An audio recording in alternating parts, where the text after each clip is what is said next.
Premier was here, I'd probably have to say joint best Health Minister the state has ever had.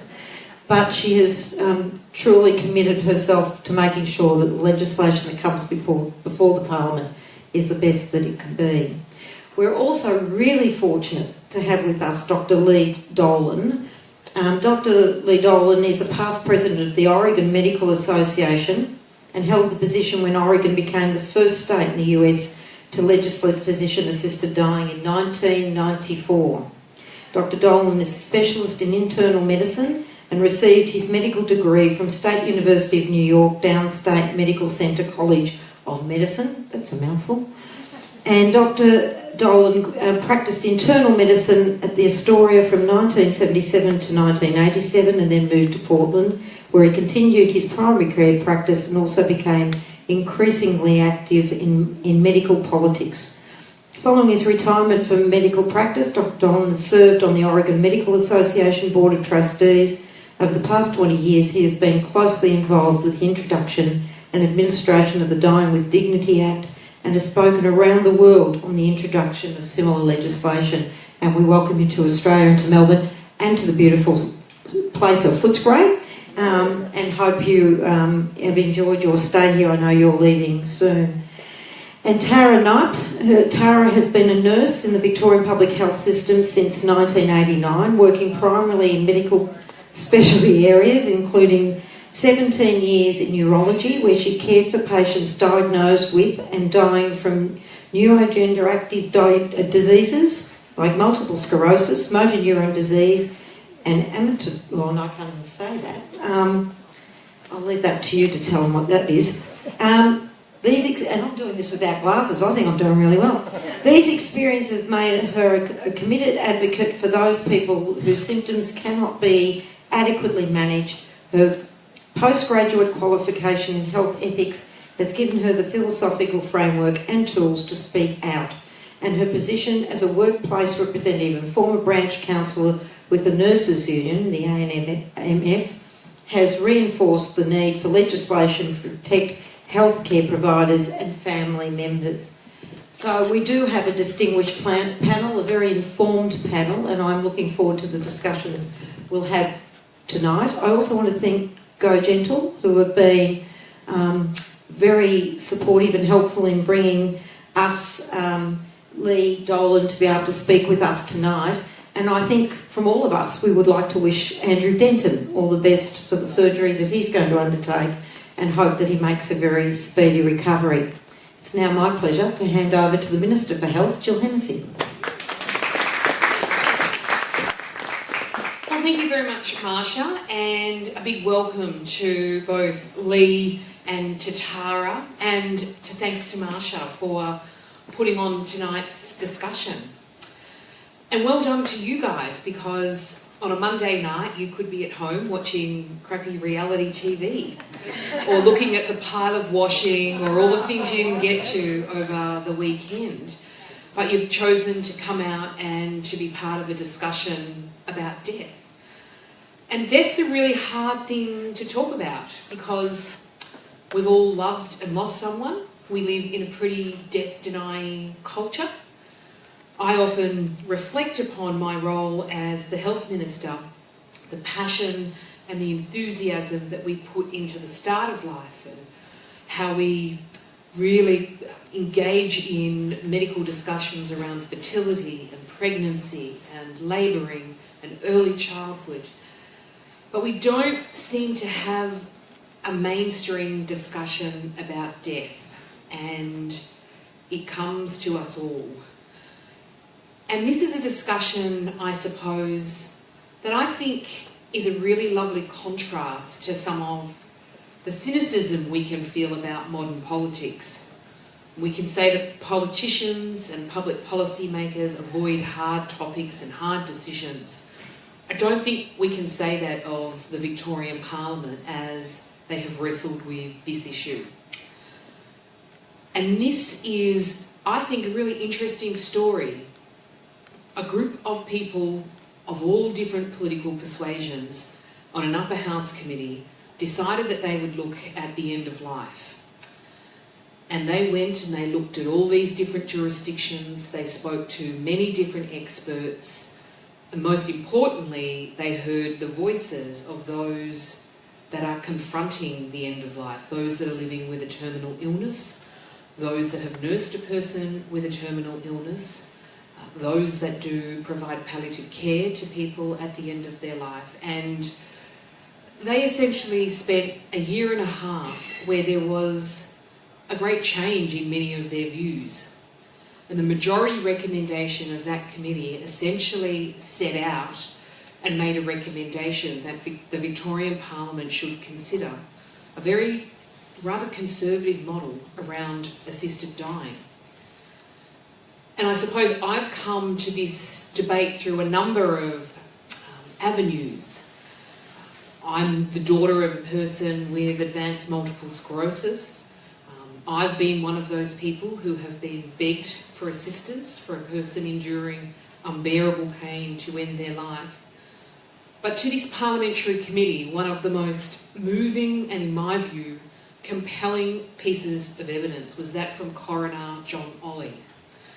And John Olley gave evidence that in Victoria, at least one person per week is taking their own life who has a terminal illness, often in very violent and lonely circumstances, because they have no other choice. And I think we need to think about that. Sometimes these really difficult bioethical debates, or debates where people bring a spiritual or a religious view to them, we can sometimes try and avoid them and say, oh, well, that's not core business. Why should the Parliament be talking about these issues? And for me, the answer is twofold. The first is we cannot ignore what people are currently doing because we give them no choice. And the second, I can't think of anything more universal and important than the end of life as being something that policymakers have a legitimate obligation to discuss and debate. And so the Upper House Committee made their series of recommendations. The government made a decision to establish what we call a ministerial advisory panel, and that was a panel of some of the most preeminent experts nationally on this issue. And that was chaired by neurosurgeon and former AMA president, Dr. Brian Owler.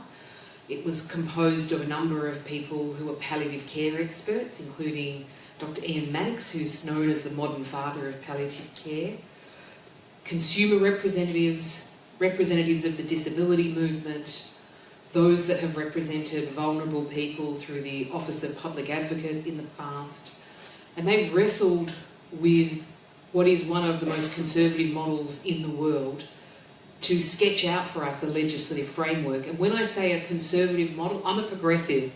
So embracing the word conservative is not something that's altogether natural for me.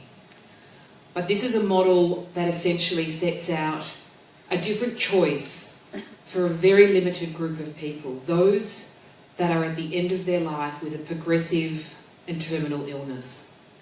So they are weeks or months from death. Those for whom are over 18, that are residents of Victoria and that are enduring a suffering that they simply cannot bear. And they have sketched out a model for us and a legislative framework for us that has 68 checks and balances. So one of the arguments that you often hear in the assisted dying debates is how do we protect the vulnerable? And at its very essence, ensuring that a person is never coerced, ensuring that a person is independently assessed by the experts, ensuring that people understand the consequences of their decisions. These are really important themes that have really driven our model. And the model that will come to the Victorian Parliament will be a model that has 2 independent doctors, a coordinating doctor and a specialist doctor that will be required to assess a person's eligibility. And in that is not just ensuring that they satisfy the legal requirements, but satisfy the requirements to ensure that this is not a person who has been coerced, that this is not a person who is suffering under a mental illness that might impact upon their decision-making processes, that this is not a person who feels in any way that they haven't been informed about their other choices. And that's required to be done by 2 specialist doctors who have what's called a fellowship, which means at least 5 years additional training, as well as one being a specialist in the expertise of the illness that they're assessing. There's then a range of checks and balances around, hello, someone's got an email. There's then a range of checks and balances around the time frame. And a person's required to make 3 separate requests. And when you're developing public policy in a very challenging yet important area, you've got to strike that balance between making sure that things are accessible yet not subject to exploitation. And so when these 68 additional checks and balances have been developed, thinking about a person in metropolitan Melbourne who'll have access to some of the best hospitals in the world versus a person that might be in a remote and rural part of Victoria, and what is their access to people, particularly at a time of life where you're physically perhaps compromised, perhaps you're not as well supported, etc, etc, etc. And so those have been really important principles in the development of the model. And there is then a range of checks and balances around the process through which a person might proceed with assisted dying. And they're all set out in the report, and I really encourage you all to read the report. It's a terrific report. But fundamentally, some of the most important questions to us have been about people for whom palliative care cannot take away the suffering in their final weeks and months of life. And our palliative care system does a sensational job, and the Upper House Committee made a series of recommendations which the government has all accepted about better support for palliative care. But there is a group of people for whom the end of their life, the palliative care cannot remove that pain and suffering in a way that they deem tolerable. And we know from the coroner that those people are making their own decisions without the chance to say goodbye, often doing it in very lonely, sometimes violent circumstances. And so we've got, in my view, to do better. And a model, and I'm so delighted that we have Lee Dolan here, a number of states in the United States who have made this reform, and in Oregon it's been in place for 20 years without change as well, as I understand. One of the other arguments people say is, what about the slippery slope? And we point to the models overseas that have been sustainable and ultimately only used by a very, very small proportion of people, but an important proportion of people as well. So I'm going to let Lee and Tara talk a little bit more about that. I do just want to also address one other issue. One of the issues that some are disappointed with in the model is that it excludes those with dementia and Alzheimer's. They would not have access to our assisted dying model. And that's really difficult. Alzheimer's Australia, a terrific organisation, have expressed that they're really disappointed about that. But one of the key issues that was canvassed during the Upper House inquiry and during the Ministerial Advisory Panel was that a person's competence, a person's physical capacity to be able to make the decision about the end of their own life was absolutely central to this being a truly voluntary scheme. And whilst I'm incredibly empathetic to the aspirations and the needs of those with Alzheimer's and dementia, I do think it being voluntary, that it is about choice, it is about a person being able to make the choice about saying that they want the suffering and the pain to stop in a safe and compassionate framework. So we're going to hear from people who have great expertise about that tonight. But before we do, I just want to show you a video. And this is a real man, and it's a real letter. And for me, when people are often debating some of perhaps their fears and challenges around assisted dying, we must never forget that this is what is happening now, and it's heartbreaking. And I think as a civilised community and as a civilised state, we've got an obligation to do better. I look forward to talking with you some more and answering your questions, but I give to you the final voice of the wonderful Laurie Daniel, and I thank his family for lending their voice to our quest for reform. My dear Rebecca, if you're reading this, it's probably because I've made an attempt at voluntary euthanasia, and I sincerely hope I have been successful. I'm so sorry for putting you and the children through this, but it's been 9 years of multiple sclerosis, and you know what will happen in the next horrifying stages of this disease. If I was just dealing with incontinence or just paralysis or just my feet and legs feeling like they're burning with cold fire all the time, or just the crippling muscle and bone pain, or just the shocking nerve pain, or just the weakness in my arms and hands, or just the tremors and spasms, or just the total mind and body exhaustion, I think I might have had a fighting chance. But I am dealing with this all at once.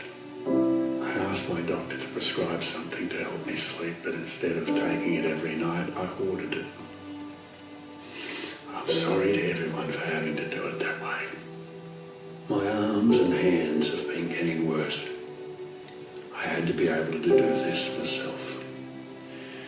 If we had a compassionate voluntary euthanasia process in this country, none of this would have had to happen in the way that it has. I hope you can forgive me, and that you and the children won't see it as selfish, but rather as self-care and self-compassion in a country where I have no alternative. I hope this letter explains why I took this step. I have had no practical use for medical care. They can't even treat my pain, and so the only bright spot in all these years has been your incredible dedication and compassionate understanding and great love. I love you. I love our children. I ask you all to please forgive me. Thank you for everything.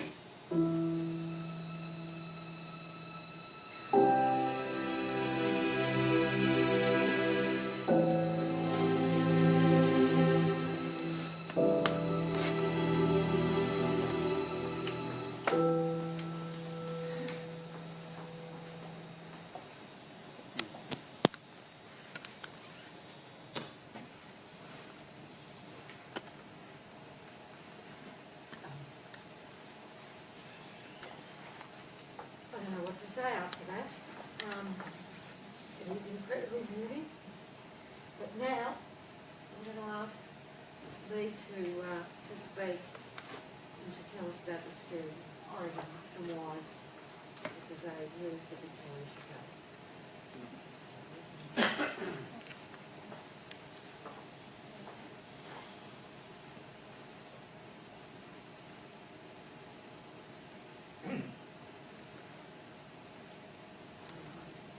I can probably speak to that. I speak. Go for it. People can hear me if I speak in my big room voice. So I'm really honored to be invited to speak to you about this issue. It's an issue that's been really important to me for many years, since it first came up in 1994. And as I see the nature of the battle for this legislation that you're involved in now, I have this feeling of deja vu. It's the same concerns that we had in 1994, the same kind of opponents who come up with the same kind of arguments.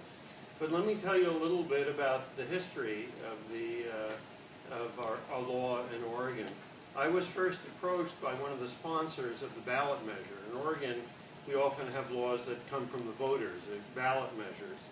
So I was approached by one of the sponsors of the ballot measure, who is a family practitioner, a doctor in Portland, and he said that we should have this law because doctors were giving patients medicine and helping patients die, doing it under the table, secretively, and this wasn't right. That if this was the right thing to do, we needed to bring it out into the open. We needed to be honest. We needed to allow people to do the right thing publicly and openly. I initially was concerned. I said, boy, this is going to be trouble. If you try and get this law passed, there's going to be all sorts of people ranting and raving and screaming and threatening, and of course, that's what happened. So in any case, he wanted to share his concerns for me, but the ballot measure would qualify. There were enough signatures that it qualified. So the Oregon Medical Association somebody introduced a resolution that the Oregon Medical Association should oppose the law. And this came up for discussion on the very first day I was president of the Oregon Medical Association. So it was a baptism by fire, so to speak. The discussion started, and I would have thought the Oregon Medical Association would have opposed it. As president, I wasn't going to advocate for my own personal position. I had to advocate for whatever our delegates decided. When the discussion started, however, it became clear that this wasn't the typical left-right issue. It wasn't the kind of issue where you can predict this person's a leftist in terms of many other issues, therefore he's going to take this position, or she's a right-winger in other issues, she's going to take this position. People started talking about their family members, about beloved patients, and they started saying, I saw my father suffer, and it was horrible, and there was nothing I could do. Or I had a patient that was having this horrible suffering, and I wish there was something I could have done legally. Nobody confessed that they had done something illegally in that open discussion, but we all know that doctors were doing that. So after this long discussion, and it was really an impassioned, fascinating discussion, the Oregon Medical Association decided to take a neutral position on the issue.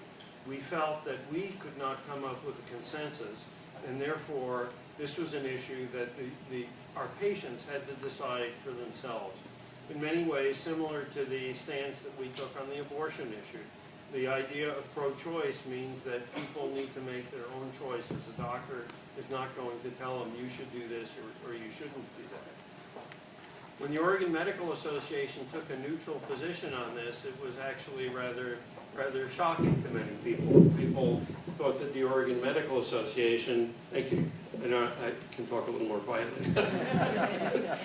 People thought the Oregon Medical Association, which is not a fiery left-wing organization, would oppose this, and yet we took a neutral position.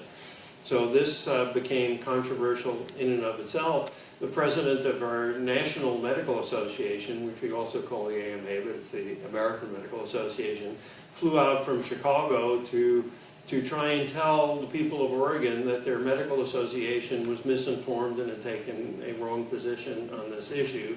And of course that didn't go over well with Oregon voters. I think it backfired. The opposition to the ballot measure came from the Catholic Church.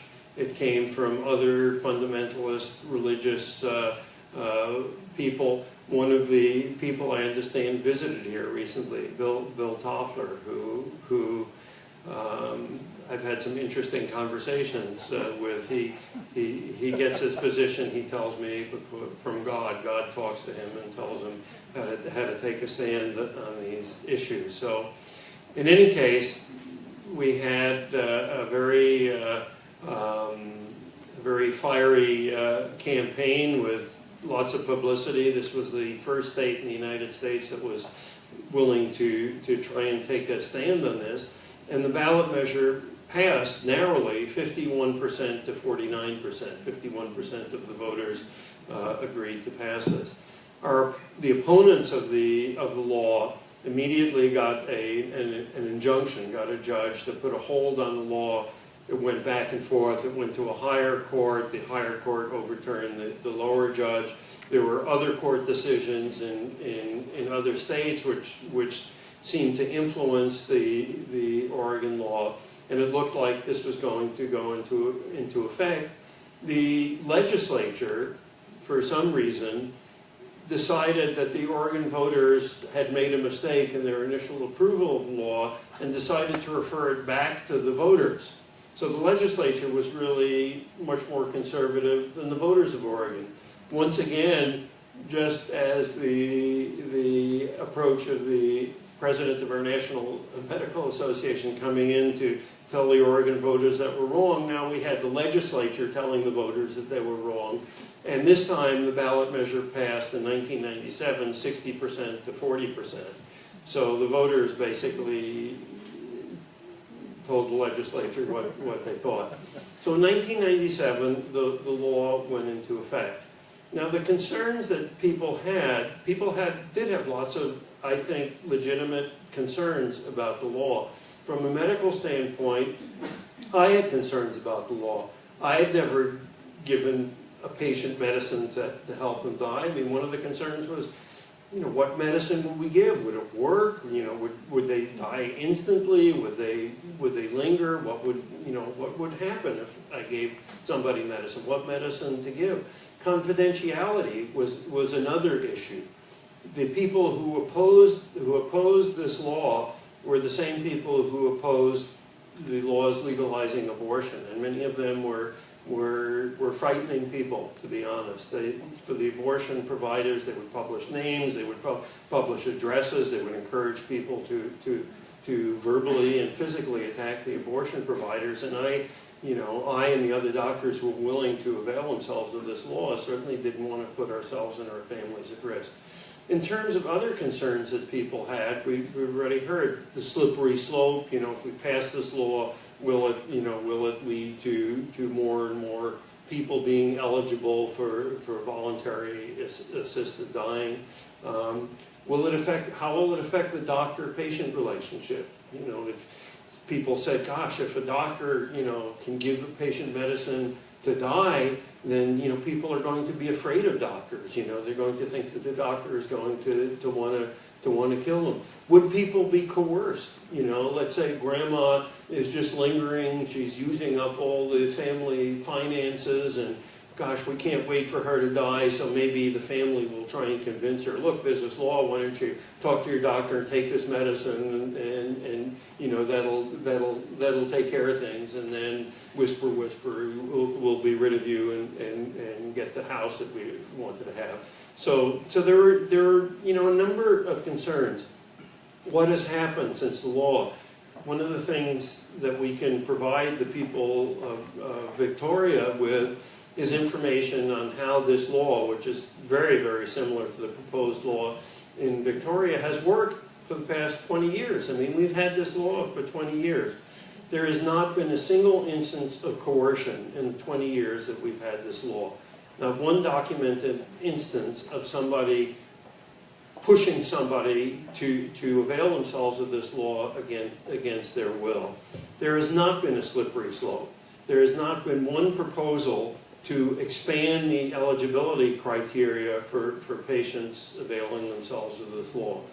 And as long as I'm there, what is the eligibility criteria? Similar to almost exactly the same as the Victoria proposed law. Patient must have a terminal illness, meaning less than 6 months or less to live, must be competent to make the decision, must be an adult over 18 years of age, and must be an Oregon resident.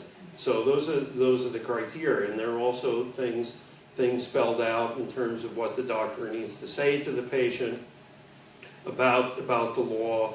They have to have, the patient needs to make 2 oral requests 15 days apart and a written request.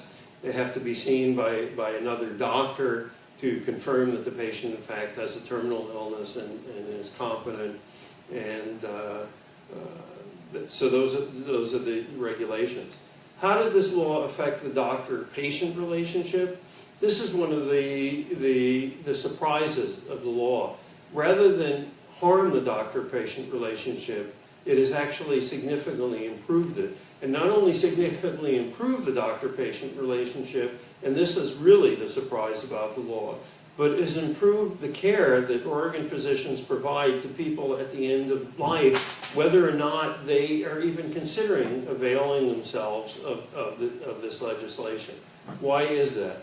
Because having this law available means that the patient who is in an intolerable situation, like the man, Laurie, in the video, no longer needs to be afraid to talk to his doctor about how horrible he is doing and how he wants to end his life. The patient can now talk to the doctor about this. The doctor, knowing that the patient may talk to him about this, doesn't want to have the patient get to the point where he has to bring this up. So the doctor is going to initiate the discussion that the doctor should have been bringing up with the patient all along. When a patient gets to the end of life, the doctor should be saying, what are your concerns, especially if you have an incurable illness? The doctor tells the patient, you have cancer, we've run out of curative approaches to your cancer, this is probably going to kill you in the next several months or year. What are your concerns? What are your fears? What are you most afraid of? And the patient may say, I'm afraid of pain. Well, we can do something about about your pain. I'm afraid of being alone. We can do that. I'm afraid my family doesn't understand. Help me talk to my family. So these conversations are occurring, and as a result, right now, Oregon has the lowest incidence of in-hospital deaths of any state in the country. People are dying at home with their family, which is where most people want to die. Nobody wants to die in the hospital.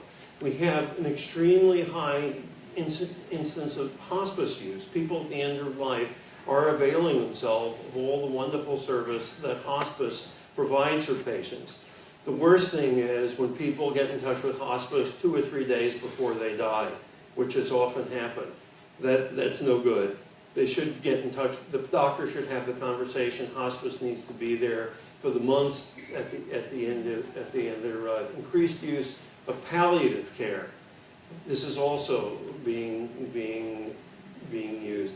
One of the fascinating things, we've had no violent deaths of people at the end of life since the law passed. In other words, something that we saw in the video where somebody takes their own life. There's no need to do that. If they have a situation like we saw in the video, they can talk to the doctor, they can go through the steps of the law, and they can have a peaceful, comfortable death surrounded by their family. One of the issues that I think is quite interesting, and this is something I've learned in the last few days, is the words that we use to describe what is happening. Initially, this was called assisted suicide in Oregon. The problem with that is this is nothing like what we think of as suicide. Nothing like it. When somebody is a suicide, think of, you've all had friends or family that have taken their own lives, suicides. The person who commits suicide is alone, has to do it in secret. Very often, majority of cases, has some mental illness. The effect on the family of somebody who commits suicide is devastating. Why did they do it? What could we have done to prevent it? Why, if only we did this, if only we did that. Families are torn apart by suicides. Voluntary assisted dying, which is the term that is being used for the legislation in Victoria, talks about the way these people end their lives. It's the exact opposite of a suicide. It is out in the open. It is not a secret. The person is not alone. The person is with their family. This often brings families together. The person dies in the company of family. There are not recriminations. It doesn't tear families apart. It brings them together. So I like the term voluntary assisted dying. In Oregon, we call it death with dignity or aid in dying, and those are different terms which I now think I like the voluntary assisted dying term. I think it's actually better. So I'm going to finish up here. The Oregon experience has shown that the law that's being proposed in Victoria can work. All the fears, the concerns that people have had about the Oregon law, the same concerns I'm hearing in Victoria. These concerns have not proven to be valid. The Oregon law has worked. There hasn't been a slippery slope. The opponents of the law have not dropped their opposition, but I would say they've accepted the fact that a lot of their fears did not come to fruition, that the law has worked well. And I think in Oregon, after 20 years, we accept that this is a good law. It's helped people and helped families to have a comfortable and decent, compassionate death, because we all die and people want to have a good death, and the law has worked. I'm going to stop there, and I hope there are lots of questions. I actually like hostile questions too, because that makes me more challenged to convince you that I'm right and you're not. So please let's have some good questions. Okay, I'm going to hand over to Tara now, and then we will open up for questions and discussion.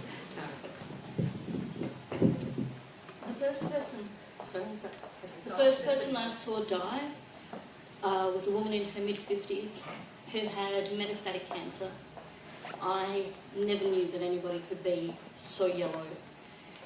I'd been a nurse for about 12 weeks. She'd recently had surgery to remove a lot of her internal organs for comfort, and she had a tube coming out of her abdomen, draining into a glass bottle. She had intractable nausea after the surgery and a lot of pain. So she was vomiting all the time, but she hadn't eaten in over a week. Her drying trajectory, which is how long we estimate someone has, became a lot steeper than was expected. And nursing staff decided to move her from a shared room into a single room so that her dying could be more dignified, so she could have her family around her. So while her family were packing up her belongings, all of the nursing staff on the floor moved her into a single room. In a rush to move her, no one looked after the glass bottle, which shattered against the side of the door frame. And my last sight was of the woman retching, surrounded by nurses trying to clean up glass and over a litre of bile. She retched and then she died, with her family still in the other room. That was 27 years ago next month, and palliative care has come a long way since then. I think that the odds are really good that her death today wouldn't be anything like that. The medication that we have for nausea is so much better. We have so many more pain relief options. But I also like to think that maybe someone would have spoken to her about whether this surgery would have been in her best interests or not. I have looked after probably close to 1,000 people since then who have died, and it is, perverse that might sound at first, one of my favourite things to do. It is nursing at its most crystalline, because what you're looking after is the individual person and their family. You're doing interventions that are only aimed at making that person more comfortable, making the family understand and feel supported. And almost all of the patients that I've looked after, the expert palliative care team that I've worked with, have done enough to be able to have those people die well with very few symptoms, be able to go home if that's what they want and be supported. And for the overwhelming majority of people, palliative care is always going to be the most appropriate form of care at the end of life. I'm just going to tell you about a couple of people that I've cared for where palliative care, brilliant expert palliative care, wasn't enough. I looked after a gentleman with end-stage respiratory disease whose every breath was an effort.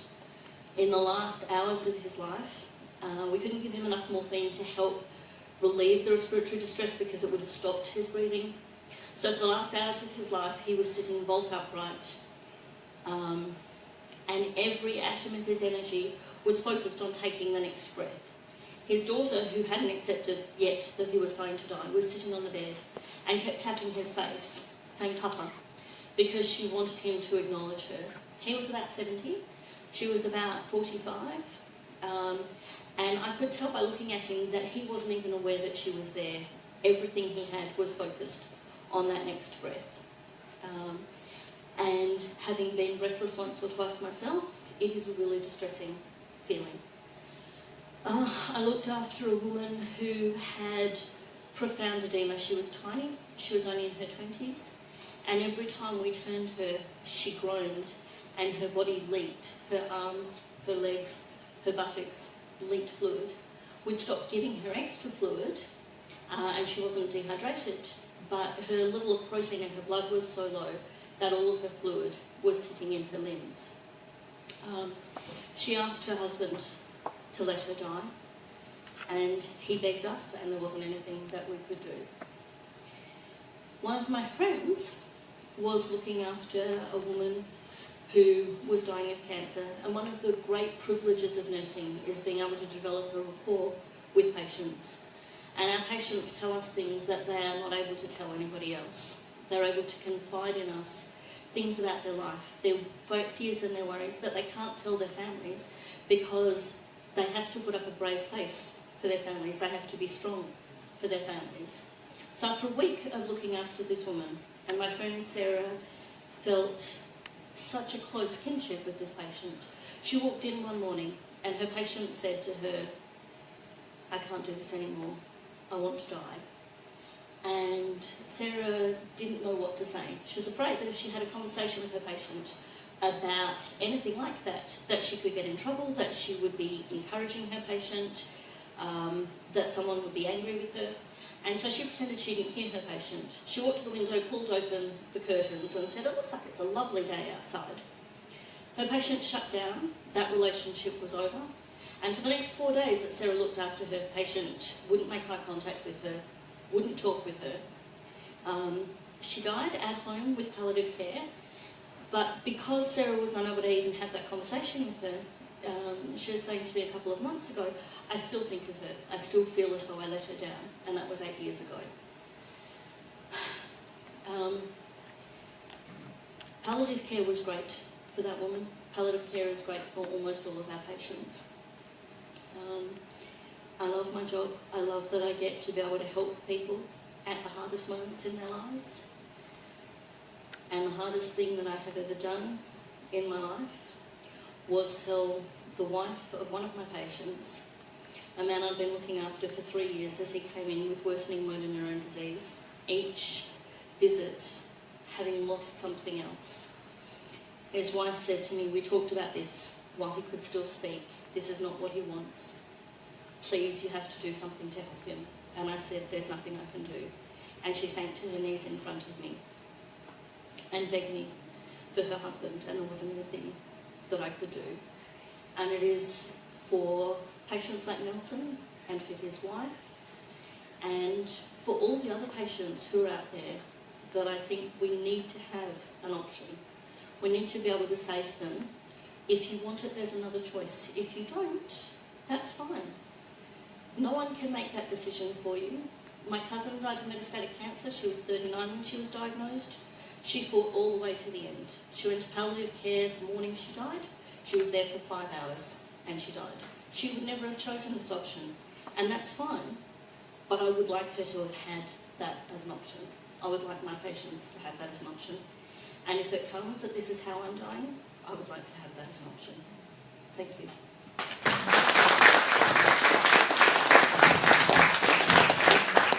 Okay, we're going to open it up for discussion and questions if you have any. There are copies of the report here if you'd like to avail yourself of a copy and you haven't yet. It makes very interesting reading and I think crystallises a lot of issues for people. But if you have a question, just stand up, put your hand up.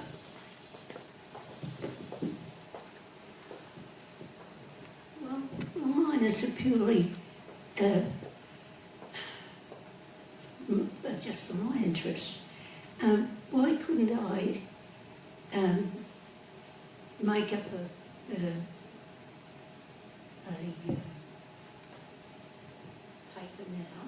to say that I want, if anything happens and there's no quality of life for me, that I can make use of this.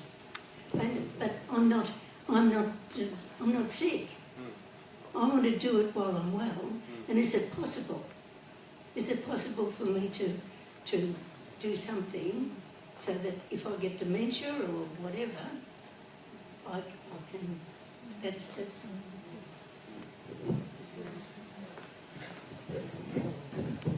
Thank you for that question.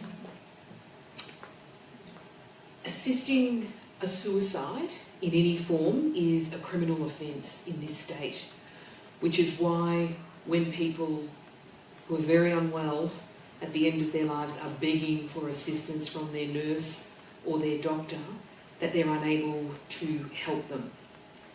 For many people at the end of their life, and I'm thinking of people who might have esophageal cancer, stomach cancer, their ability to seek some form of assistance if they wanted to end that life in a legal environment.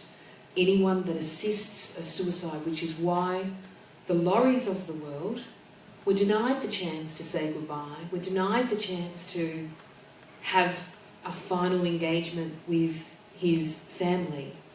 And for some people, they're not physically in a position where they can self-help. We also know that there are many people that attempt to take their own life at the end of their lives and who fail with all sorts of physical consequences. So there is no legal option at this point in time for anyone at the end of their life to either seek that assistance, and there are legal consequences for doctors, nurses, family members who assisted anyone at that point.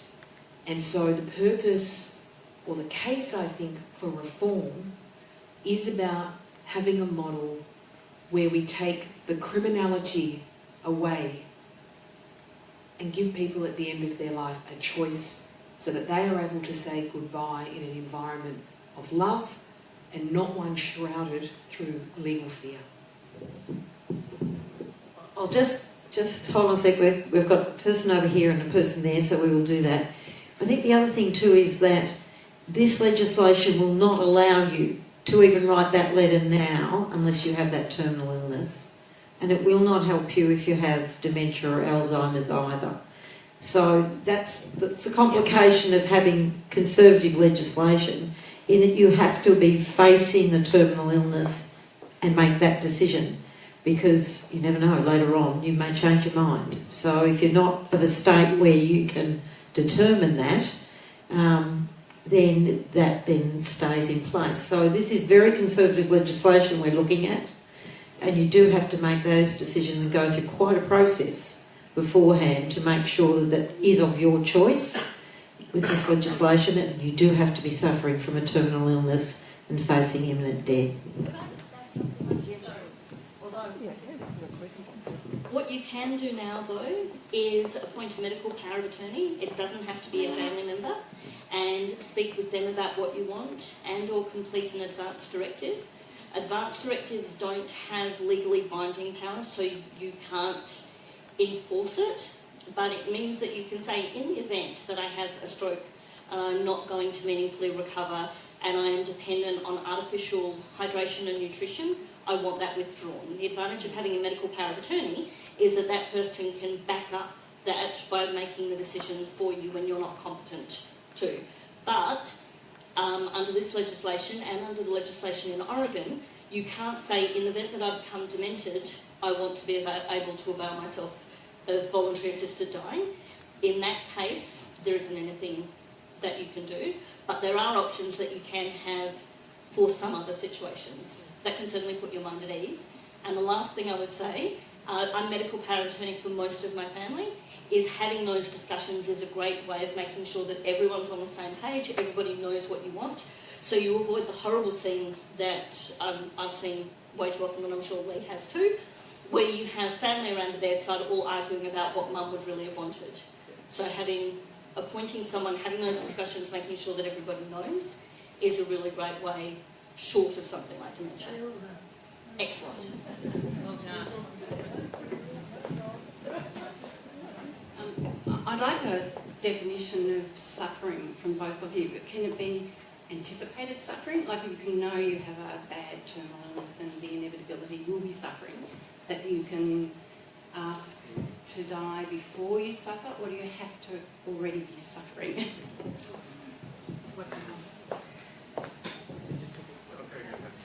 I'll just quickly talk about what's in our legislative framework to that end, and then I'll ask Lee, who's obviously far more experienced. Our legislation is the independent doctors who are assessing you need to be satisfied that you are suffering in a way that you do not deem, that is not tolerable to you. Suffering has to be present, so not an anticipated suffering. Suffering by its very nature is a subjective thing.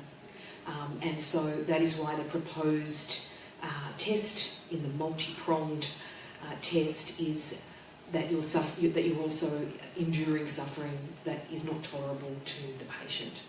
I'll just ask Lee what his experience is overseas.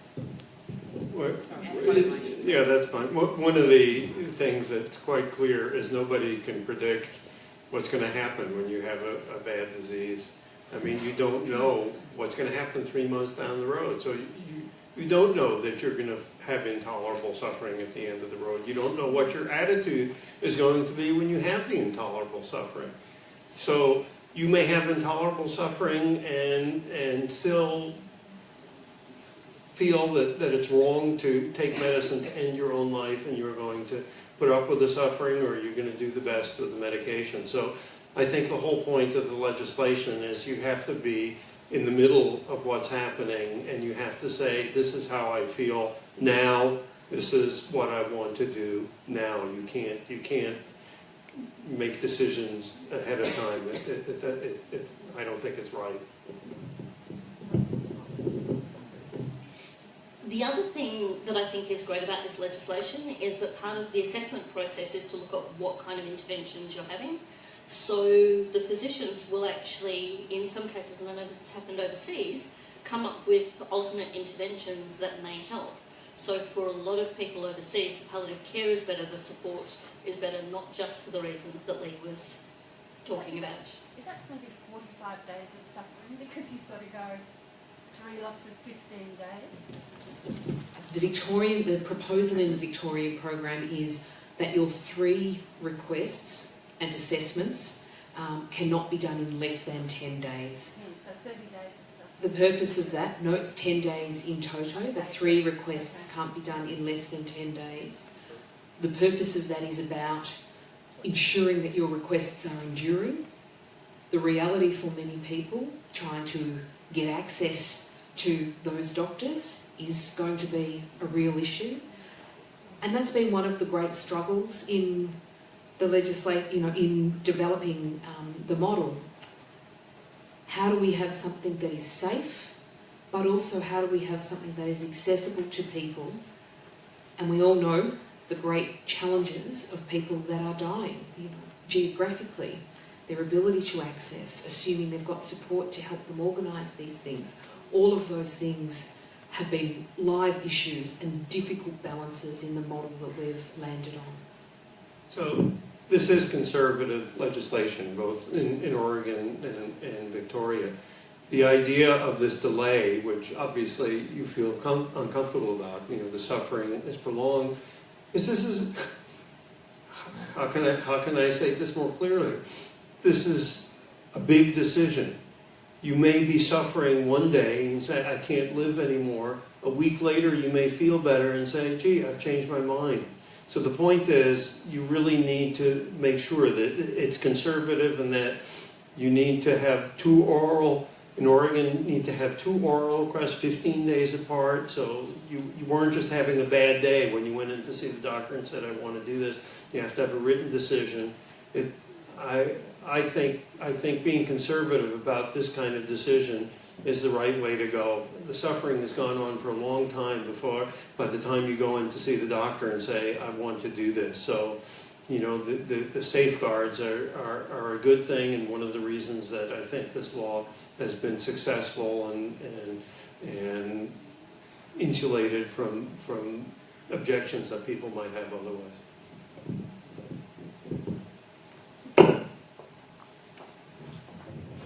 Hello guys. My question is actually about mental health and the whole idea of, I guess, being in your right mind, or so obviously people who are suffering and who are looking at facing death are likely to have depression or anxiety, probably both, and who and how would they be able to be deemed competent if they have this mental health and that may be playing a part in their decision to die?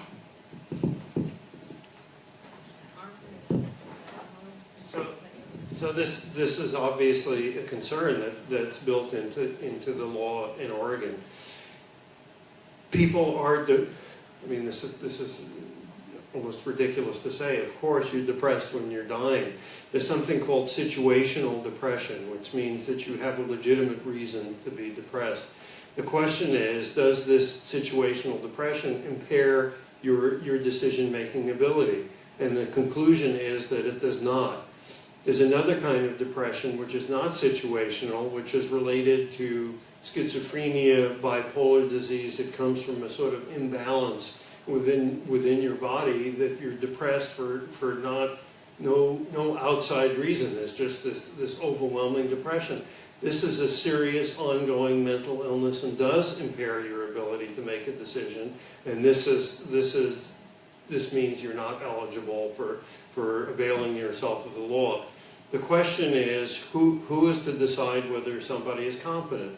The way the Oregon law works, any physician which in Oregon means an MD or a doctor of osteopathy, a DO, is deemed capable of making this decision. If the doctor isn't sure about the patient's decision-making ability, the doctor can refer to a psychologist or a psychiatrist, but this isn't mandatory. I think the statistics are, since the law went into effect, about 5% of the time there has been a psychiatric consultation. So most of the time it's quite clear that the patient can make a decision, and it's also spelled out that situational depression because you're dying, is not considered something that interferes with your decision-making ability. Thanks very much.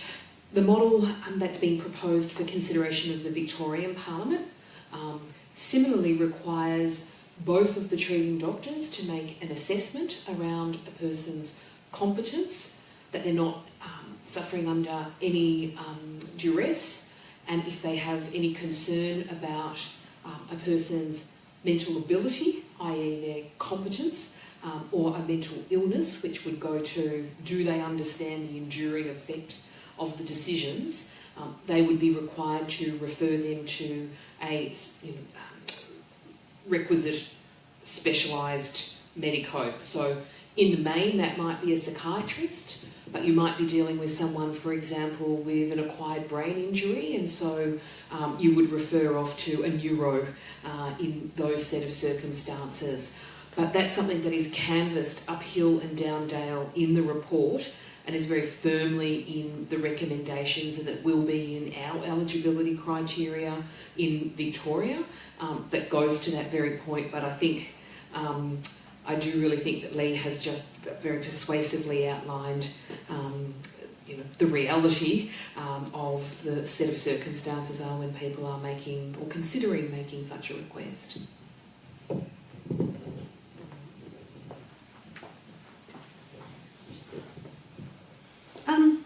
It's been glossed over. I thoroughly agree that the legislation's got to get through. I am working in the palliative care field. But how accessible is it? Our Medicare system gives 10-minute consultations for the doctor. So how can you have those conversations in a sausage factory type situation? Is there any intent in ensuring that palliative care is properly funded, especially in-home palliative care, which is 90% of the choices of the population? Thank you. That's a terrific question. And of course, around the access to doctors as well, we're not just talking about GPs, although there may be a set of circumstances where they might have the relevant qualifications. We'll also be having a requirement to do the training. So we're largely going to be talking about specialists and building access, those with a 5-year fellowship degree, those that have done the training around the eligibility, and building access of those doctors to those patients will, be a challenging issue, but one that I'm certainly up for as well. But I think you make a really important point, and that's, this is an issue that we've kind of teased out a little bit tonight, this issue around the reality of where and how people are and how they're accessing medical care versus the need to have proper protections in the model. So that's, it's not an issue that I dispense with any ease. I recognise the challenge and am committed to working to improve that access. We know in many cases overseas that those that have accessed a form of assisted dying have largely been people with terminal cancer and some of the neuro illnesses, your MNDs and your MSs as well. And so leveraging off the specialisation of doctors who work in those areas will be important. You also talked about palliative care, and I think you raised an incredibly important point.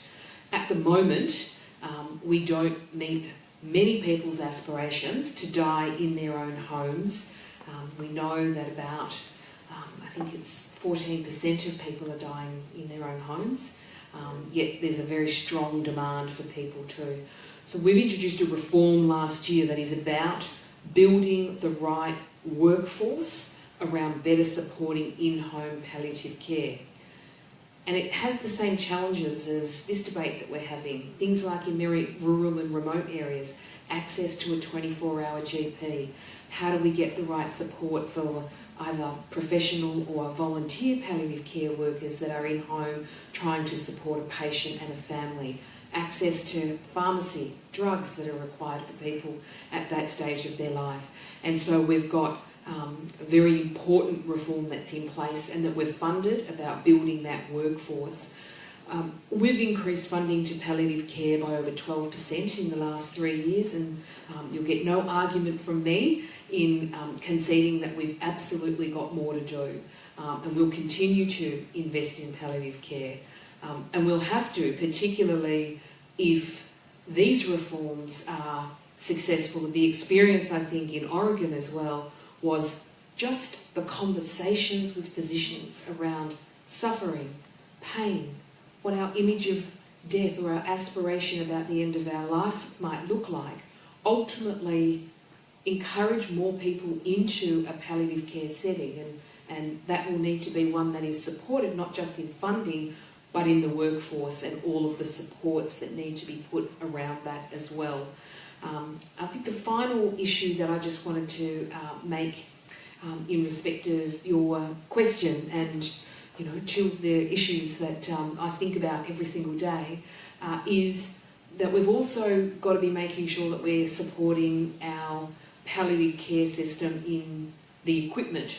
So we've just opened up about $5 million worth of grants for many of our community-based palliative care, but the thing that many of them wanted was things like iPads, so they could fill in records while they were on the road. Things like a new car for some of our rural and regional health services. Hospice care we've talked a little bit about as well. So what is the transition? And so there's no one size fits all, but I know that we've got to better develop and support a workforce, and I know that we've got to get ongoing strong investment in palliative care. And I think a critical part of that is talking about how we die and what our experiences of death is, because that ultimately then drives government decisions in a way that I think is really different to the way that we talk about the start of life and fertility and maternity and early childhood as well. So, just two other things. The first is that our final recommendation has indicated about 18 months from if the legislation passes to it being implemented. which also gives another year and a half for more palliative care services. And secondly, the overseas experience is that the consulting doctors spend around 90 minutes with each patient, even though they're not funded, doing the assessment for it. So it may even well be that that is a way around some of the palliative care restrictions on consultations, is that those people will still get a full consultation under a different hat, maybe. We've got one more here, and then I think unless there's someone who really wants to raise their hand. Okay, this will be the last question. Thank you. I have an advance directive. What's the point if there's no legal standing? And with that directive, what happens if I have a stroke and I can't do anything? What happens then? Thank you. Can I just update you on the legal enforceability? We had a piece of legislation that we got through the Parliament that I think takes effect, I'm just looking from one of my staff members, March of next year, which will mean that advanced care directives are legally enforceable. So the one I've got now will be legally enforceable in March next year? It will. Thank you. I'm not quite sure what's in your advanced care directives, and I know that you look like a lovely person and I'm a lovely person, and whether or not we want to have an intimate medical conversation like this. But as both Tara and we've had alluded to in some of the questions here, one of the great challenges was that people would make decisions around what they wanted in, what kind of interventions they wanted to, at the end of their life, what kind of prolonging life interventions they wanted at the end of their life.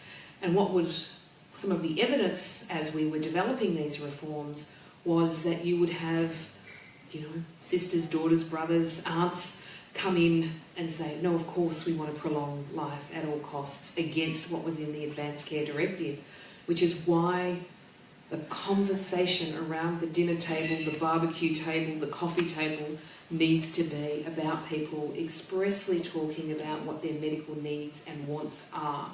And I am a child of a very sick mother.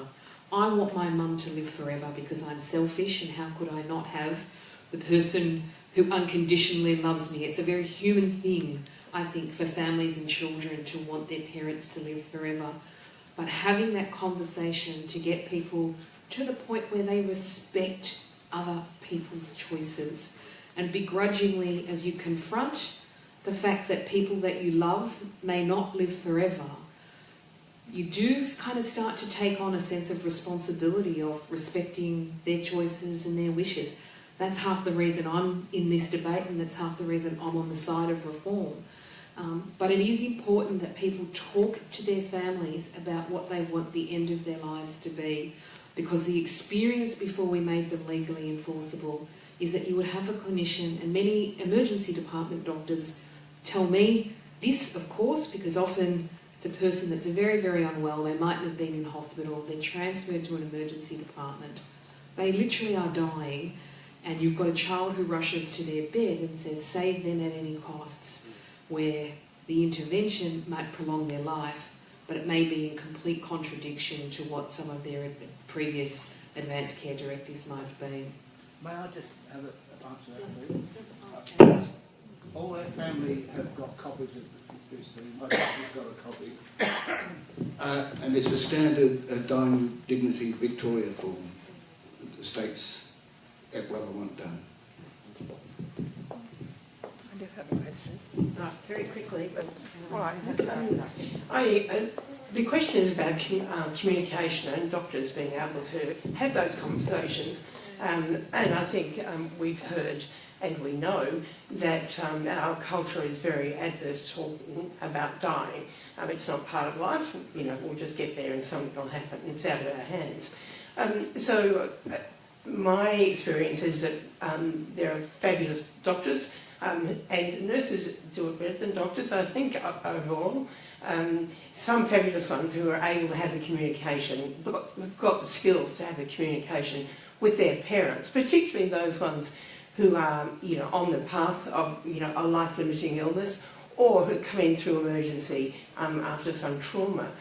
What was the experience in Oregon, I wonder, in terms of educating doctors about how to talk to their patients? Yes, that's another part of the silver lining of the Oregon law.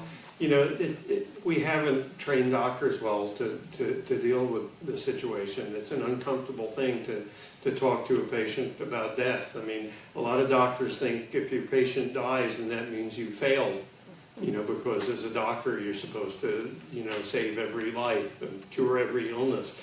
But the reality is, as I point out to my patients, there hasn't been one doctor in the world that's ever prevented any patient from dying.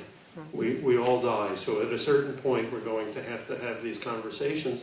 And medical schools and residencies and continuing education for doctors is now very much talking about how to have the conversation. You're right. Certain doctors can do it easily. Other doctors have a lot of difficulty doing it. But that doesn't get them off the hook. They need to have the conversation, and this is in their interest, and it's in the patient interest. And once again, the fact that this law is on the books means that there's a real motivation to have the conversation, not to have the patient come in without any previous discussion and saying, I want you to help me die. Thank you. Well, this is the time where we get to wrap up, and I want to thank very much our panel for tonight, to the Minister, Jill Hennessy, to Tara, to Lee. Thank you so much for what has been a really informative discussion and worthwhile discussion. It doesn't have to stop here. If you've got any questions, if there are things you want to know, please email me. We'll try and get the best possible answers and responses. And of course, the legislation is being drafted as we speak. So it won't be long until we actually get to see the legislation that is informed by the report that's here tonight. These aren't easy subjects for any of us to deal with, but they are important ones for us to discuss. And it's, I think, great that we're up for the challenge in Victoria to have the debate, that we're prepared to act on what has been an overwhelming suggestion from the public and from those who appeared before the panel, that we need to do something in this space. I've got a few thank yous that I do need to mention. I want to thank Jill, but I also want to thank Nonnie from her office and Chris, who have been so helpful in making sure that we can pull this off tonight. I also want to thank my own staff, Clive and Angela, who have helped get us all ready to do this, and whom some of you may have already spoken to in the course of putting your name down and getting interested in this debate. And again, Go Gentle too, thank you very much for the support that you're giving for this debate, and that we're having this debate in a sense that is really respectful of people's opinions and the issues that we have to confront, that we're not treating it lightly, that we are thinking about the detail of the legislation, that we are prepared to engage with people and respect the opinions of people who may be different from our own.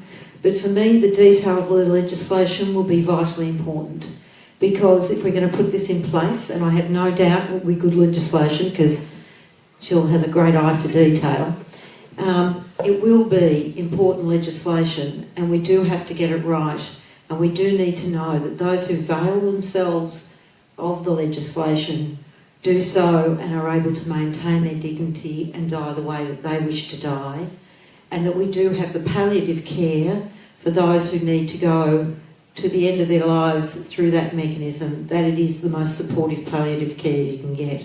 And I want to finish on this note. The doctors, good, bad, yes, we all know the ones that you sit and talk to for ages who care about your whole health, or the one who just wants to have a look down your throat and prescribe some antibiotics when it's a virus and you shouldn't have antibiotics anyway. We all know about those.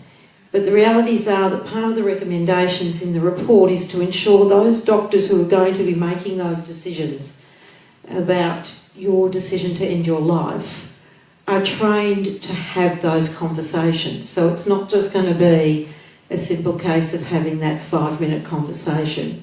It really will be about knowing you as the person, knowing what your needs and requirements are, and meeting those needs, and hopefully it means we have better doctors as well. So I want to thank you for coming tonight. It's been really great having you here. The questions have been fantastic. and please keep engaged as the process goes through the Parliament. Thank you.